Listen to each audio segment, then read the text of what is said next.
The night everything changed began.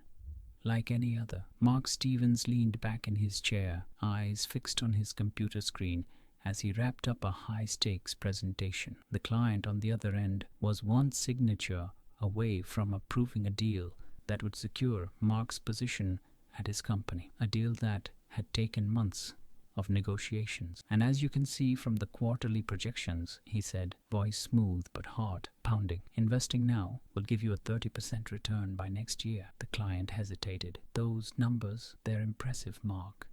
Let me just... Suddenly the room went black. The monitor, the desk lamp, even the gentle hum of the air conditioner, everything shut off, plunging the house into eerie silence. For a moment Mark froze, his mind struggling to catch up with what had just happened. Then panic surged through his veins. No, no, no, he muttered, scrambling to grab his phone. The screen glowed to life, revealing the time, 8:42 p.m., and a barrage of missed notifications. He clicked back to the video call, but the connection was dead. The deal, his future, was slipping through his fingers. Mark jumped to his feet and peered out the window. The rest of the neighborhood glowed in the warm hues of porch lights and televisions flickering through the living room windows. Whatever this was, it wasn't a simple power outage. It was targeted, and for some reason his house was the only one affected. His heart thudding in his chest, he hurried to the garage where the breaker panel stood. He flicked the main switch off, then back on. Nothing. Even his advanced battery backup system, one he had installed specifically to prevent situations like this, was dead. That shouldn't be possible. He felt the first pang of unease curl in his stomach. Mark stepped outside, the humid summer air heavy around him. Across the street, Mrs. Langley, his sweet 70-year-old neighbor, watered her roses beneath a golden porch light. "Hey,"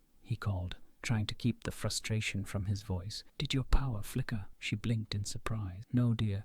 Everything's fine here." "Why? Are you having problems?" Mark opened his mouth to explain when a sharp, familiar voice pierced the air. Well, having a little trouble, Mark." His entire body stiffened. He knew that voice. Karen Prescott, the HOA president, self-appointed queen of the neighborhood and professional busybody. She stood at the end of his driveway, arms crossed over her chest, wearing that same condescending smirk he had grown to hate. Mark forced himself to stay calm. "Karen," he greeted through gritted teeth. "Did the HOA have something to do with this?" Karen tilted her head in mock innocence. "Oh, I wouldn't say something," she drawled. "I did send you 3 warnings about your unauthorized battery backup. We can't allow unsightly devices that disrupt the community aesthetic." So naturally, the board took action. Mark's blood boiled. "You cut my power over a battery? That system is fully compliant with state regulations." Karen gave a sweet, insincere smile. "But not HOA regulations." Her expression hardened. "You agreed to abide by our guidelines when you moved here. If you want your power back,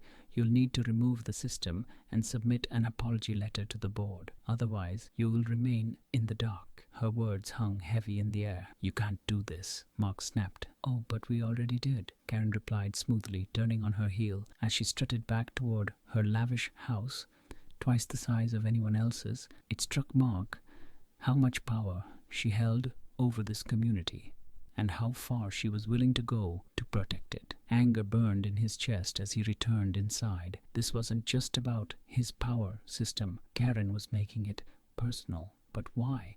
What did she gain from controlling people like this? Determined to find answers, Mark powered up his laptop using a portable battery pack and began digging. If there was one thing he knew, it was that people like Karen always had skeletons in their closets, and he was going to find hers. The first thing he noticed was the digital lock on the HOA's maintenance logs. Strange. The system was more secure than a standard community database. After an hour of hacking through encrypted files, his screen flashed open, revealing a directory labeled Special Projects. His pulse quickened. What could be so secret that they needed this level of protection? Inside the folder were maintenance reports, invoices, and then something chilling. A series of access logs showed multiple remote shutdowns of personal property, not just his. Other neighbors' security cameras had been tampered with, thermostats turned off during winter. It wasn't just about enforcing rules, It was surveillance, and the most recent activity. It originated from Karen's personal account. Mark leaned back, heart pounding. Why would the HOA president need access to private homes? This wasn't about power backups or lawn heights. This was deeper, more invasive. A nagging thought took root in his mind. What is she trying to hide? Over the next few days, Mark played along with Karen's rules. Publicly, at least. He sent a fake apology letter and pretended to dismantle the battery backup. But behind the scenes, he was watching her every move. One evening, as he sifted through Karen's network files, he found a live surveillance feed. The title was simple: Unit 14, Private Access. His house. His stomach churned. She had been watching him, but why? His fingers trembled as he scanned for more feeds. That's when he found it. Unit 23. Mark clicked it, and his breath caught in his throat. The screen revealed a dim basement filled with old filing cabinets. Karen, dressed in black, rifled through stacks of papers. What was she looking for? He adjusted the audio. Her voice came through in a cold, urgent whisper. No one can find out. Not after what happened to Gregory. Gregory. Mark's blood ran cold. Gregory Hensley, the last homeowner who stood up to Karen. He had mysteriously vanished last year after accusing her of embezzling HOA funds. Officially, he moved out, but no one ever heard from him again. A chill crept down Mark's spine. What had Karen done to him? He had to know the truth. And he wasn't backing down until he exposed every last one of her secrets.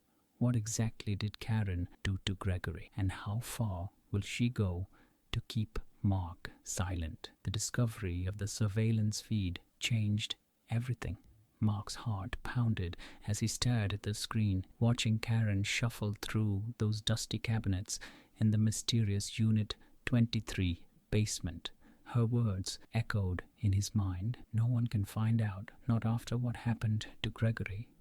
The name lingered like a ghost. Gregory Hensley, the last person who dared to challenge Karen, had vanished without a trace. Officially, the HOA claimed he moved away. But Mark remembered the rumors. Late-night arguments, strange vehicles outside his house, and then silence. No goodbye, no forwarding address, just gone. Mark clenched his jaw. If Karen thought she could intimidate him the same way, she was wrong. But he needed proof. Real proof, before he confronted her. The next morning, Mark did something no one in the neighborhood dared. He paid a visit to Gregory's abandoned house. Overgrown weeds choked the once pristine lawn. The windows, coated in dust, reflected the sun like a warning sign. Stay away. But Mark pushed through the creaky front gate, adrenaline buzzing beneath his skin. He tried the front door. Locked, of course, but the side gate, wide open, almost inviting. Slipping inside, he moved cautiously through the backyard. The silence was unnerving. No laughter of children, no hum of appliances, just the distant sound of a lawnmower 3 houses down. As he reached the back door, his fingers trembled. Why did Gregory leave without a word? Or did he? To his surprise, the door swung open with a soft creak. No alarm, no security system. It was as if someone wanted to erase every trace of him. Inside, the air was thick with dust, the faint scent of old wood and forgotten things. The living room remained eerily untouched. A half-empty coffee mug on the table, a jacket draped over the armchair. Everything screamed that Gregory left in a hurry, or never intended to leave at all. Mark moved to the study where stacks of HOA letters cluttered the desk. Violation notices, late fees, threats of foreclosure, all signed by the same name, Karen Prescott. His stomach twisted. Karen hadn't just made Gregory's life difficult, she had been hunting him. But why? His eyes fell on a locked filing cabinet in the corner. If there were answers, they'd be inside. After a quick search, he found a screwdriver in the kitchen drawer and popped the lock open. What he found made his blood run cold. At first glance, they were just old HOA records, maintenance schedules, budgets, but tucked between the files was something else. A handwritten journal. Gregory's handwriting, sharp and frantic, filled the pages. Mark's breath caught as he read the first line. If you're reading this, it means she hasn't gotten to you yet. But if you stay quiet, you might survive. Page after page detailed the same nightmare Mark was living. Power cuts, fines, harassment. But as the entries went on, things turned darker. I caught her watching me. The cameras aren't just for security, they're for control. There's something in Unit 23. She's hiding something. Mark's hands trembled as he flipped to the final entry, scrawled hastily across the page. I know what she did, and if I disappear, it's because I got too close. A sudden chill crept up his spine. What had Gregory discovered, and how far would Karen go to keep her secret buried? He snapped a photo of the journal's pages with his phone and stuffed the notebook in his bag. He was about to leave when he heard it. A faint mechanical hum. The sound was coming from the basement. A fresh wave of fear coursed through him, but curiosity won out. He crept down the stairs, each step creaking beneath his weight. At the bottom, the unfinished basement stretched before him. Concrete floors, exposed pipes, and a locked steel door. This wasn't normal. No other house in the neighborhood had anything like it, and it was connected to the same power grid as Unit 23. He pulled out his phone and scanned the area. The faint hum grew louder as he neared the door. A keypad glowed faintly beside the lock, flashing a 4-digit code prompt. Without it, there was no way inside. Frustrated, Mark turned to leave when he froze. Footsteps outside. His heart pounded as he shut off his phone screen and slipped into the shadows. The sound grew closer, slow, deliberate, and then the back door creaked open. Mark barely breathed as a figure stepped inside. Even in the dim light, he recognized the crisp blazer and towering frame. Karen. What was she doing here? For several agonizing moments she stood there, scanning the room. Then, with a satisfied huff, she turned and disappeared back outside. Mark exhaled shakily. She was watching the house, watching him. He needed to get out now. By the time he made it home, his pulse was still racing. He spread Gregory's journal across his desk, the pieces of the puzzle slowly falling into place. But one thing was clear. Unit 23 held the truth, and Mark would stop at nothing to uncover it. What is hidden behind the steel door in Unit 23, and why is Karen so desperate to keep it secret? Mark couldn't sleep that night. Every time he closed his eyes, he saw Unit 23, that locked steel door humming with secrets. Karen's presence at Gregory's house only deepened his suspicion. What was she hiding? And more importantly, how far would she go to protect it? At 2:37 a.m., Mark gave up on trying to sleep. He pulled Gregory's journal back out, flipping through the last few pages. One section caught his eye, underlined 3 times. She always visits Unit 23 after midnight, alone. A shiver ran down his spine. If that was true, then tonight was his best chance to follow her and find out the truth. By 3:15 a.m., Mark was crouched behind a row of manicured hedges across from Unit 23. The HOA office looked harmless during the day, like any other community building, but in the dead of night, it felt different, sinister. The motion-sensitive floodlights flickered as a sleek black SUV rolled silently to a stop. Karen. She stepped out, her heels clicking sharply against the pavement. In one hand, she held a leather briefcase, the other, a keycard. Mark's pulse quickened as he watched her swipe the card and punch in a 4-digit code. The steel door slid open with a faint hiss. 2-3-5-7. He mouthed the numbers to himself, committing them to memory as the door closed behind her. Now, he had a way in. Mark waited a full 10 minutes before creeping across the street. The keypad glowed faintly in the dark. 2-3-5-7. His fingers trembled as he entered the code. A soft beep. Then the lock clicked open. Heart-pounding, Mark slipped inside. The air was cold, too cold, and carried the faint metallic scent of machinery. Fluorescent lights buzzed faintly overhead, casting eerie shadows across the concrete walls. This wasn't just an HOA storage room. It was something else entirely. Rows of filing cabinets lined one wall, but Mark's attention was drawn to a door marked restricted. It was slightly ajar. Someone had been here recently. He pushed it open. The room was filled with surveillance monitors, at least 24, each screen flickering with live feeds from around the neighborhood, every house, every street corner, including his. Mark's blood ran cold as he spotted his living room on one of the monitors. Karen hadn't just been watching him. She had eyes on everyone. His hands trembled as he reached for a thick binder on the desk, labeled Subject files. Flipping through the pages, his heart sank. Every resident had a file, personal information, schedules, even private conversations, all meticulously recorded. But when he found Gregory's section, the hairs on the back of his neck stood up. Gregory had been more than just a nuisance. He had been investigating Karen, and it cost him everything. Suspect unauthorized access to Unit 23. Initiate Phase 2.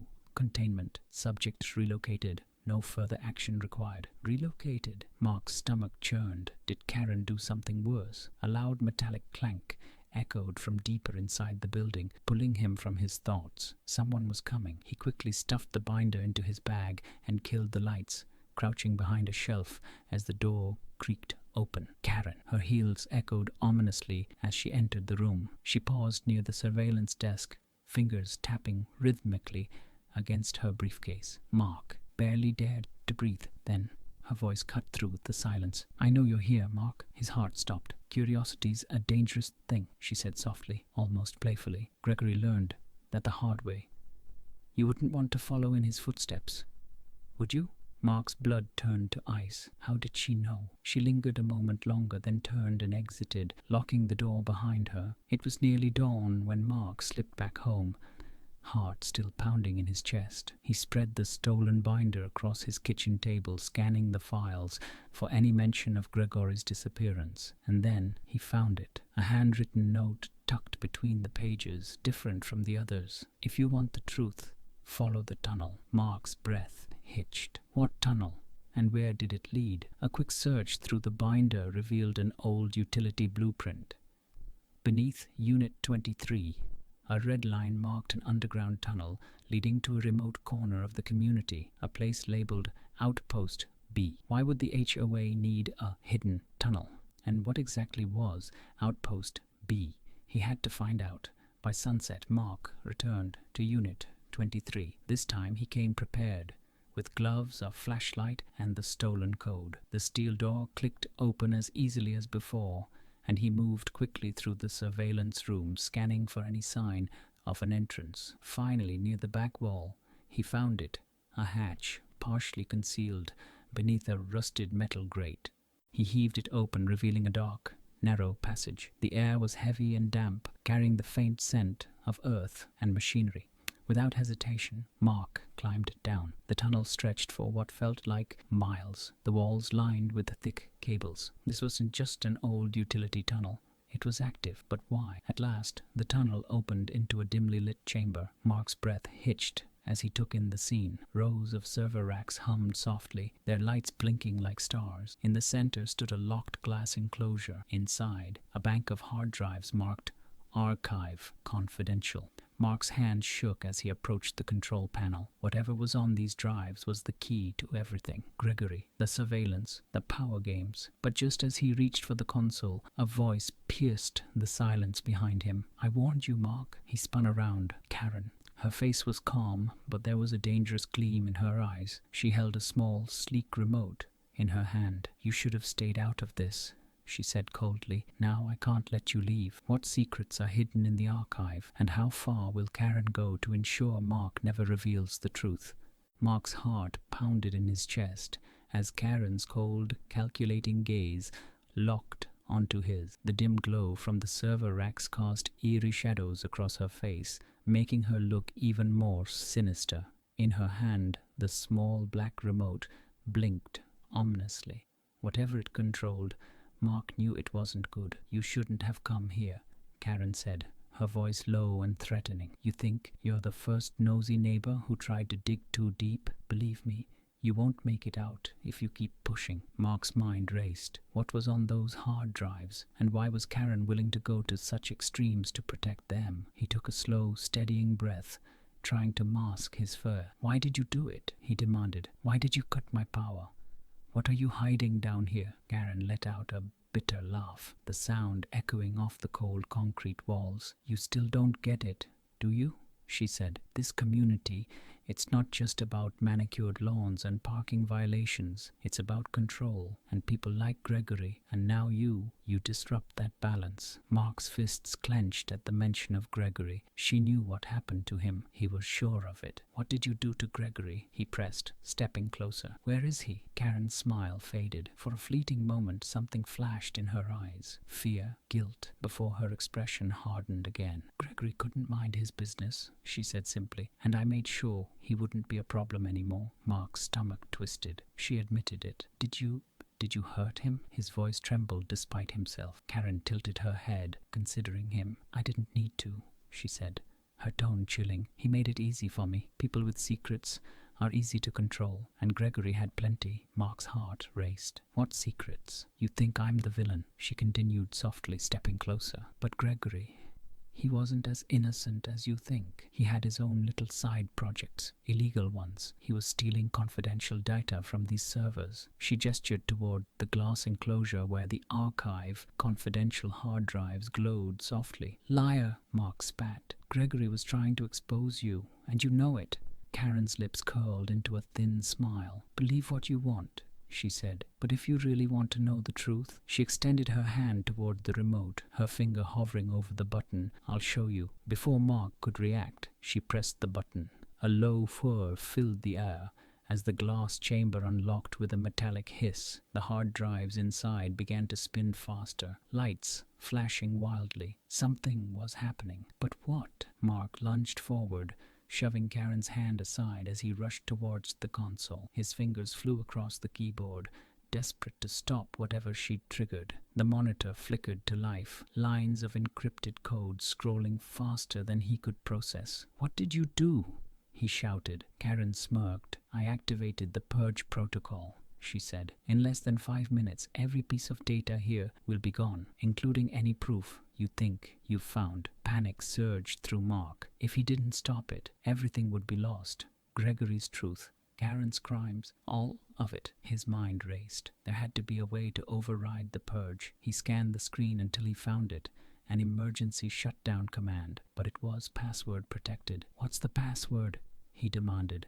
Karen laughed softly. You really think I'd tell you? Mark's hands shook as he tried to think. Gregory must have left a clue, something in the journal. His eyes widened as he remembered the underlined numbers, 2357.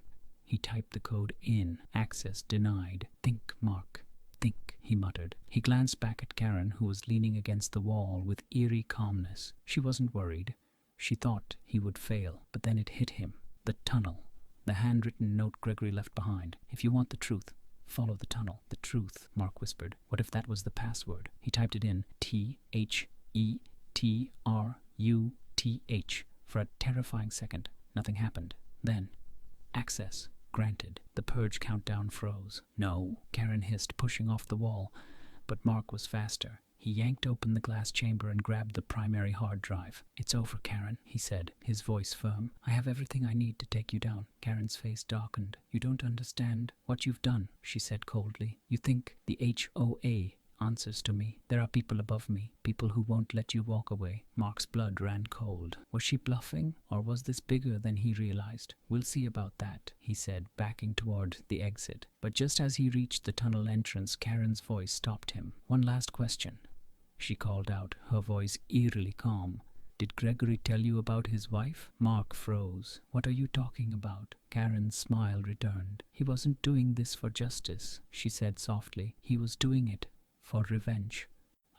Ask yourself, why did his wife disappear the night he started poking around these servers? And who do you think really betrayed him? A chill crawled down Mark's spine. Was Karen lying? Or was there more to Gregory's story than he ever imagined? By the time Mark emerged from the tunnel, dawn was breaking over the community. He clutched the hard drive tightly, his mind a whirlwind of questions. He had proof now, proof that Karen had been spying on the entire neighborhood and that Gregory's disappearance was connected to something much bigger. But Karen's final words haunted him. What really happened to Gregory's wife? And more importantly, who was really pulling the strings? Mark has the evidence, but is he truly safe? And what terrifying secrets about Gregory's wife will he uncover next?